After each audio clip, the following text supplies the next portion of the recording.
Ultimately, the president's been clear about his objectives, and if Iran thinks they're going to outdeal the best deal maker on the planet, they got another thing coming. But they struck us and we didn't strike back, and you're okay with that? He even said he authorized, he allowed it. He said that, and you're okay with that? The president has done many bold things for this country to ensure Iran never has a nuclear weapon. Okay, well, allowing another country to attack us, isn't that treason? Right out of the gate, this hearing turns into something way bigger than a normal partisan back and forth. Because Congressman Wesley Bell doesn't approach Pete Hegseth like a cabinet secretary sitting comfortably behind the protection of talking points. He approaches him like a man who no longer trusts a single word coming out of the administration's mouth. And you can feel it immediately. This wasn't one of those slow, sleepy hearings where members ramble for 5 minutes just to get a clip for social media. Bell comes in sharp, direct, focused. And the first thing he says is basically, "I don't trust your judgment." That's not small.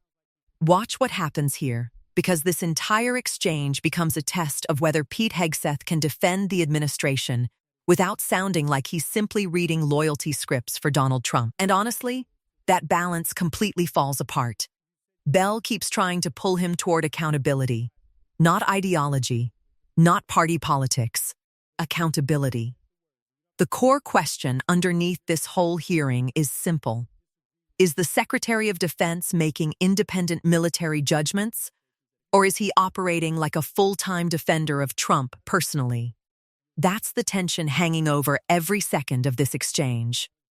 And the reason this hearing gets so uncomfortable for Hegseth is because Bell doesn't let him escape into slogans. Every time Hegseth tries to retreat into vague praise of the president, Bell drags him back to specifics. Did you disagree with him? Have the objectives changed? What exactly is the strategy? When does this war end? Simple questions. But the answers never come cleanly. Instead, you start seeing something that happens a lot in high-pressure hearings: repetition replacing explanation. The president has been clear. The objectives are clear. The commander-in-chief decides. Over and over again. But Bell keeps pressing because he recognizes something important. If the objectives were actually clear, they wouldn't need to keep redefining them in real time. Pay attention to how quickly Hegseth shifts from defense secretary language into almost campaign surrogate language. That's where the hearing starts slipping away from him. Because Bell isn't just criticizing the war. He's questioning whether anyone inside this administration is willing to tell Trump no. And Hegseth never gives viewers confidence that the answer is yes.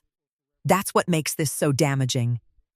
Especially when Bell starts drilling into Trump's own words, the "I'll know when it's over, when I feel it in my bones" comment.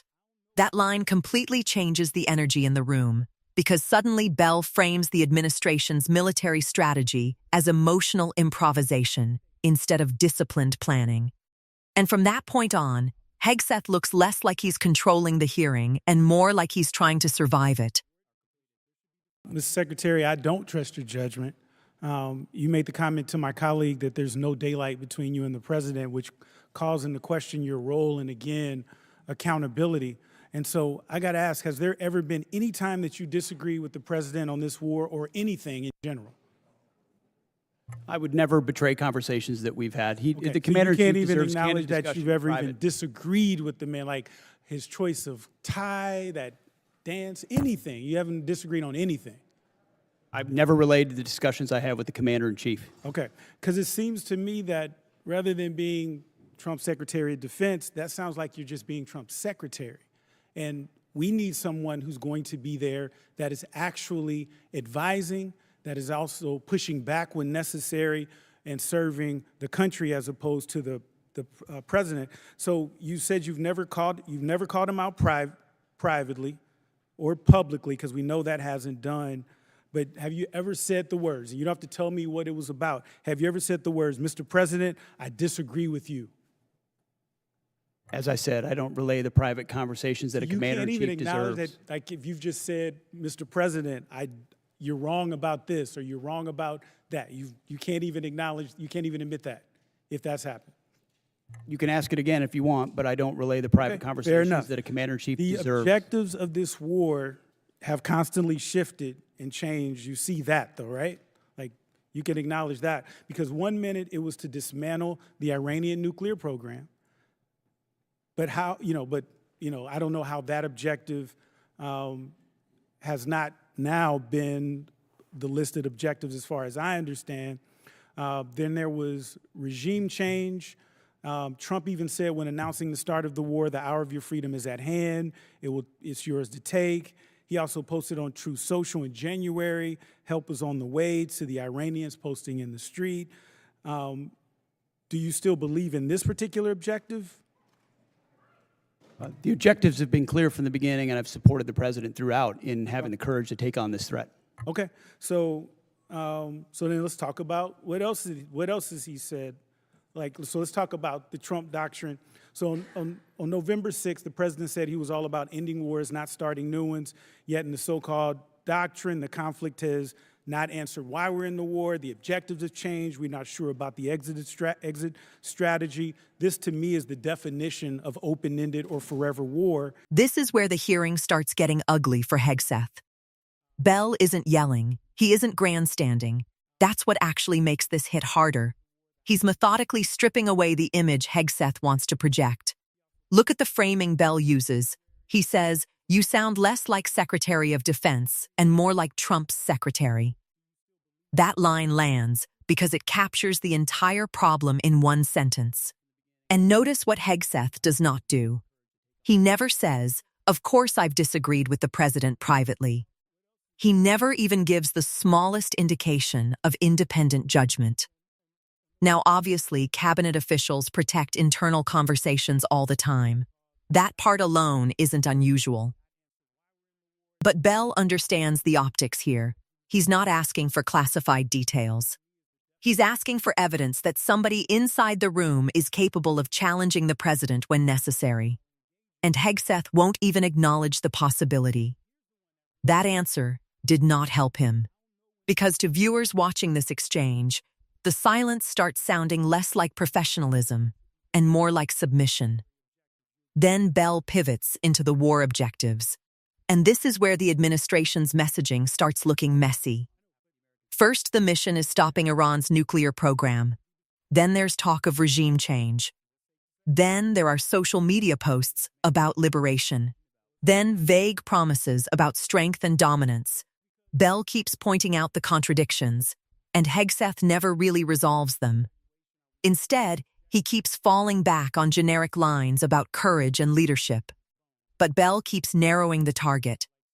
What are the objectives? What's the exit strategy? How do we know when this ends? And suddenly, Hegseth sounds boxed in. Here's why this matters politically.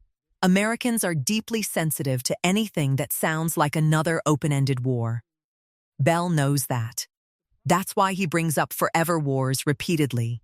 He's connecting current uncertainty to years of public exhaustion over Iraq and Afghanistan. And then comes the Bones comment. This is the moment everything shifts. Because Bell takes Trump's own words and turns them into a devastating argument about impulsive leadership. We'll know it's over when he feels it in his bones? That's the line Bell seizes on. And honestly, you can almost feel the frustration coming through the screen at that point.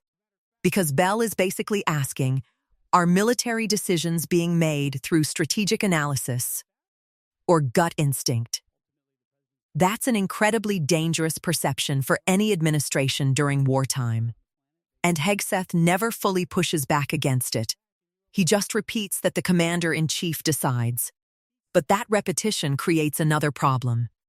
The more Hegseth says everything depends on Trump personally, the more responsibility gets tied directly to Trump personally. So if things go wrong, if objectives fail, if the conflict drags on, and you cannot claim to end forever wars while engaging in one. And then here's the one that really gets me. So I don't know when it's over when I feel it in my bones. So, Mr. Secretary, war decisions should be based on defined military objectives. You agree with that statement, correct? It's the commander-in-chief makes the call on I know, behalf of the American people in your when our opinion, objectives are Word- completed. There should be clearly defined military objectives. That's safe to say? Ultimately, the commander-in-chief makes the decision about Well, it's when our not safe to objectives are say. achieved. Okay, because I'm just trying to figure out like what kind of analysis, evaluation are we looking at with objectives when it's just what the president feels in his bones? Like, are we talking about like some Da Vinci Petruvian man or what? Like, what are we talking about when we just talk about feeling it in your bones? Because my thing is, we're not set up here to trust anyone's judgment. We're here to represent our districts and the American people. And so, my next question is, the problem that I'm concerned with is that Iran continues to increase their negotiating leverage with us, and so we've been told that we've won this war, it'll be over in a few days, but now they didn't control the Strait of Hormuz, and now they do have leverage in the Strait of Hormuz. I remember even in the strikes in June, after the strikes in June, I should say, they struck Al-Udeid, and we never responded to that.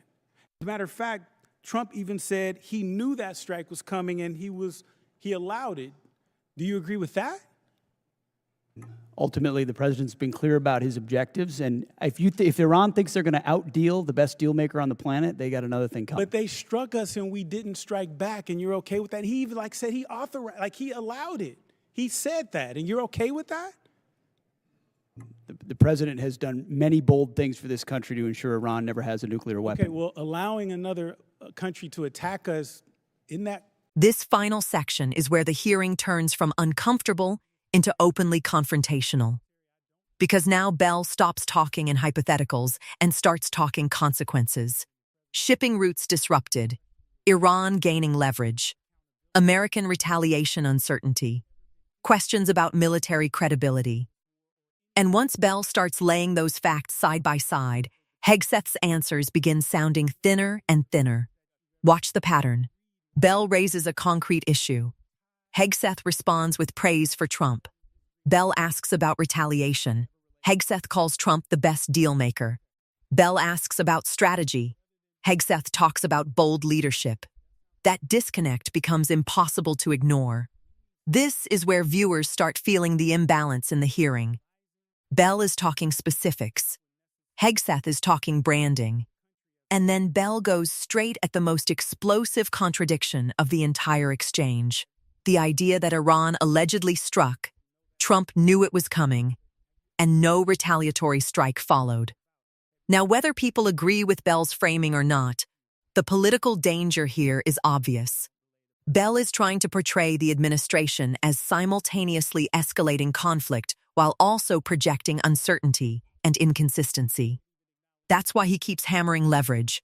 He's saying, wait a second, if the administration keeps claiming total success, then why does Iran still appear capable of influencing shipping lanes and regional pressure? And Hegseth never really neutralizes that argument. Instead, he pivots again to Trump's personality. Best deal maker on the planet. That line probably played well in campaign rallies. Inside this hearing, it sounded evasive. Because Bell isn't asking about charisma, he's asking about military doctrine. And then comes the closing exchange.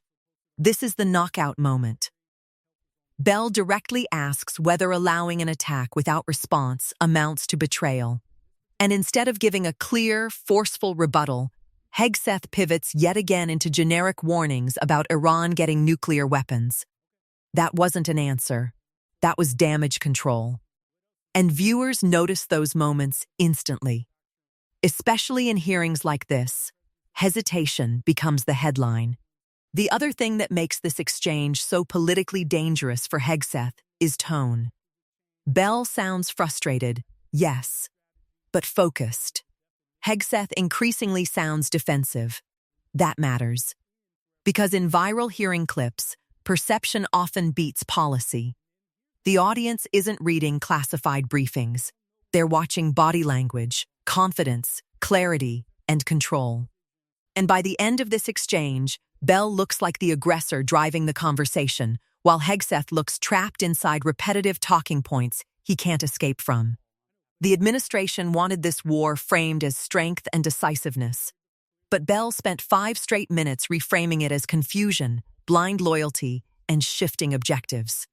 That's why this hearing clip exploded.